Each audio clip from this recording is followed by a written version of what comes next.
ആനക്കാംപൊയിൽ ജലവൈദ്യുത പദ്ധതി പ്രദേശത്ത് പുലികൾ സഞ്ചരിക്കുന്നതിന്റെ വീഡിയോ ദൃശ്യങ്ങൾ കണ്ടതിനെ തുടർന്ന് ഉദ്യോഗസ്ഥരും ജനപ്രതിനിധികളും സ്ഥലം സന്ദർശിച്ചു.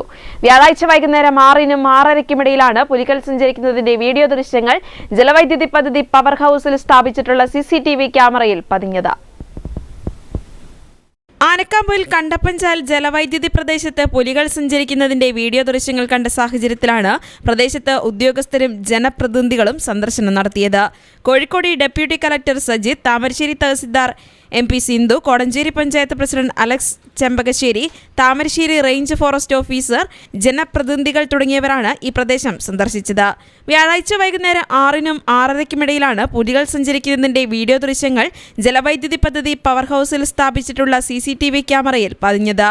ആദ്യത്തെ വീഡിയോയിൽ പുലി ജലവൈദ്യുത പദ്ധതി പ്രദേശത്ത് ഇറങ്ങുകയും പിന്നീട് തിരിച്ചു പോവുകയുമാണ് ചെയ്യുന്നത്. രണ്ടാമത്തെ വീഡിയോയിൽ ഒരു പുലിയും 2 കുട്ടികളും കടന്നുപോകുന്ന ദൃശ്യവും പതിഞ്ഞിട്ടുണ്ട്. ആദ്യത്തെ വീഡിയോയിൽ കണ്ട പുലി തന്നെയാണ് കുട്ടികളുമായി മടങ്ങിയതെന്നാണ് സൂചന. CCTV ക്യാമറയിൽ പതിഞ്ഞ ദൃശ്യങ്ങൾ പുലിയുടെ തന്നെയാണെന്ന് വനംവകുപ്പ് അധികൃതർ സ്ഥിരീകരിച്ചു. പ്രദേശത്ത് വനംവകുപ്പ് ദ്രുതകർമ്മസേനയെയും സെക്ഷൻ ഓഫീസ് ജീവനക്കാരെയും ഉൾപ്പെടുത്തി രാത്രികാല പെട്രോളിംഗ് ആരംഭിച്ചിട്ടുണ്ട്. പുലികൾ സഞ്ചരിക്കുന്നതിന്റെ ദൃശ്യം ആകസ്മികമായാണ് ജീവനക്കാർ സ്ക്രീനിൽ കണ്ടത്.